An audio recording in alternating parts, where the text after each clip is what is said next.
wala na, finish na. It's gonna be a very tough decision. If I am the buyer, I'll really be having a hard time.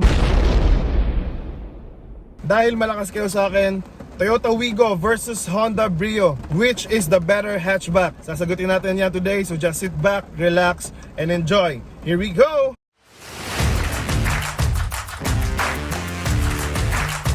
What's up, gentlemen and ladies? Welcome to another episode here in Project Gentleman, kung saan dito ang tambayan ng mga tunay na pogi. As in tunay na pogi, kalmado lang, chill lang, and just really doing their best to win in life. So by the way, thank you so much dun sa mga nag-order so far. And if you haven't gotten yours yet, you can send us a message on our Facebook page or order directly on Lazada. Then it will be directly delivered to your doorstep. So ayan nga, no, sasamahan nyo ako today. Actually, today is my third PMS for my Toyota Vios. But as always, this is my favorite part na whenever I drive, ayan, sasamahan nyo ako. Especially, napaka-interesting nitong topic na to personally for me. Now that Honda has released a new version of the Honda Brio, we now have an intense battle. Tara, simulan na natin. Ito guys, yung variant na ikukumpara natin is si Toyota Wigo G variant, yung top of the line as of the moment. But on the other hand, sa Honda Brio naman guys, I was really thinking hard kung aling variant yung i-recommend ko sa inyo. Kasi honestly guys, medyo may kamahalan talaga yung itong branding ni Honda, diba? So may pagka-exclusive siya. I considered it well, tinignan ko yung mga presyo, yung mga features. So what I'm gonna do is just to give you first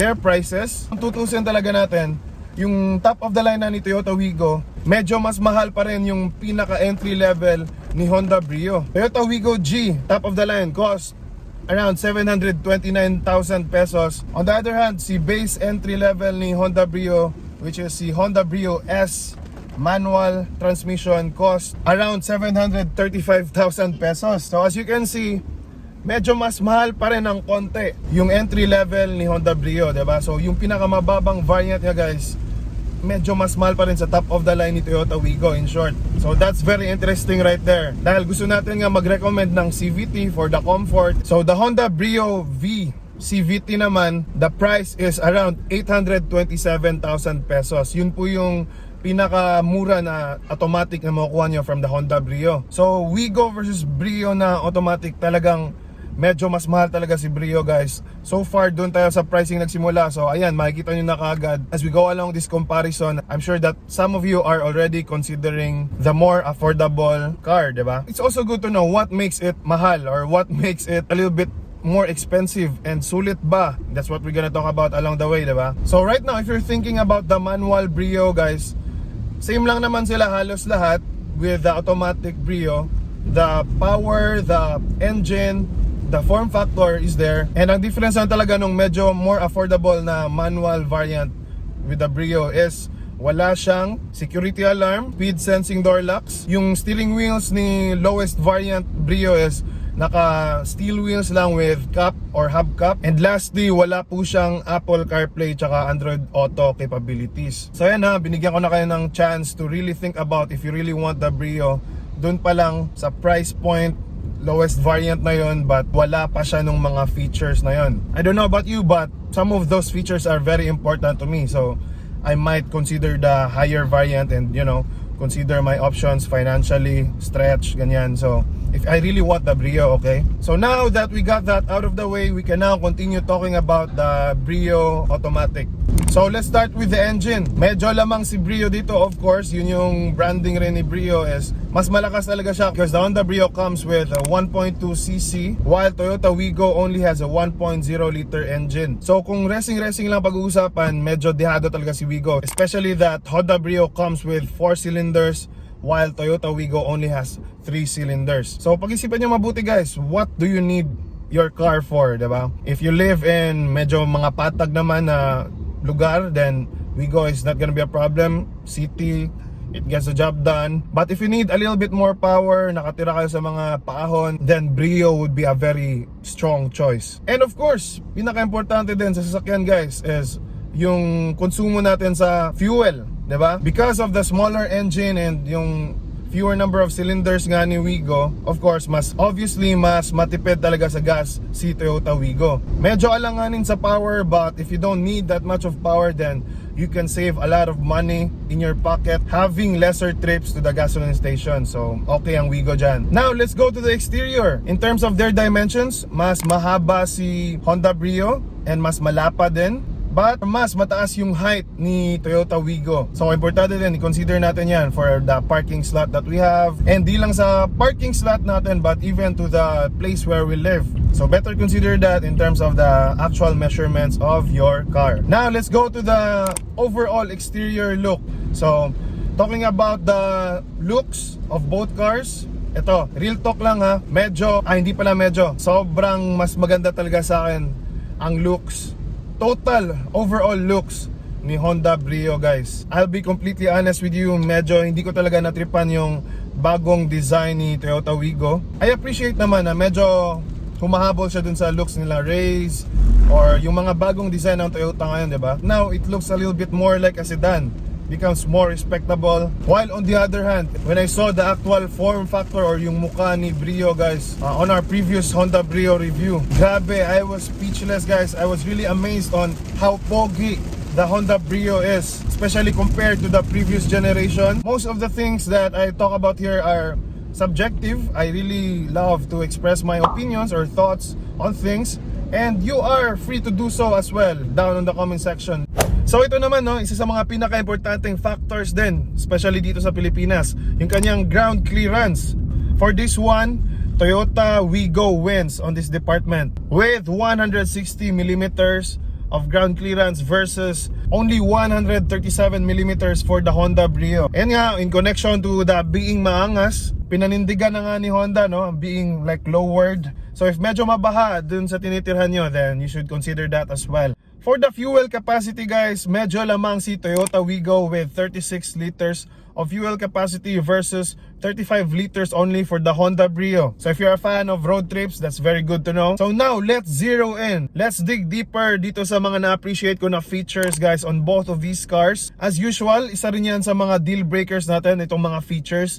So to start, stability control, guys. Unfortunately, wala si Honda Brio nun, si Toyota Wigo meron. Speed sensing door locks, napaka-importante. If lagi natin nakakalimutan i-lock yung mga pinto ng sasakyan, having that speed sensing door locks is a very good to have.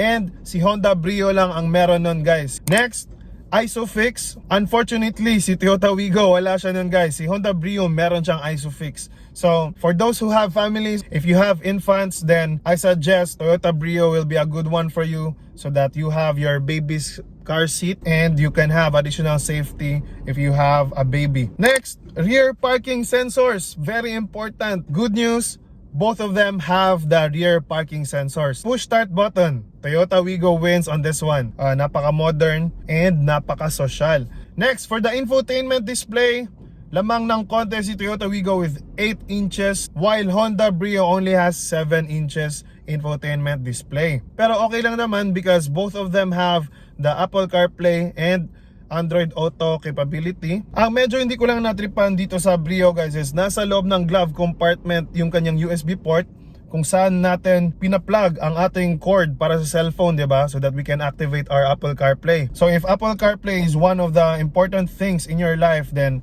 you'll have to keep your phone dun sa glove compartment. Next, keyless entry. Good news again, both of them have this feature. So thankfully, effortless na po ang inyong pagsakay for these both cars. Reverse camera, si Toyota Wigo lang po ang meron nun. Unfortunately, si Brio wala po siya nun. So that's a bit sad for me if I'm gonna buy the Brio. So I'm gonna be again going with the direction of making your own diskarte and installing one for yourself. Moving on, ayan, patindi nga ng patindi itong laban na to. So next is the auto folding side mirrors. Kilala nyo na ako, guys. Toyota Wigo wins on this one. Mas manipis na nga siya in terms of its width.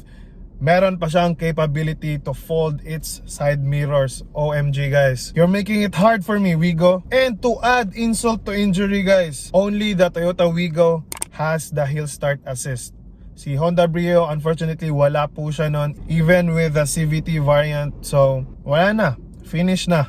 In terms of the features, it's very obvious, lamang naman si Toyota Wigo. So overall, it's gonna be a very tough decision. If I am the buyer, I'll really be having a hard time because honestly, I really love the overall look of the Brio and the feel of the Honda Brio, especially with it comes with a more power as well with a 1.2 engine. Personally, I feel really, if I'm just gonna let my emotions or if I'm gonna let my heart win, I would really like the Brio. But if we're gonna use our heads, right, it's a no-brainer. With all the features, all the capabilities, mas matipid sa gas because of the 1.0 engine. I guess we can just summarize it with this na if you're more on the city driving or everyday daily ride, gagamitin mo talaga si Wigo for your everyday use, or even most of the time with your family and you're a big fan of technology and gadgets and features, then I highly recommend Toyota Wigo. On the other hand, your reason for owning a car is more on road trips,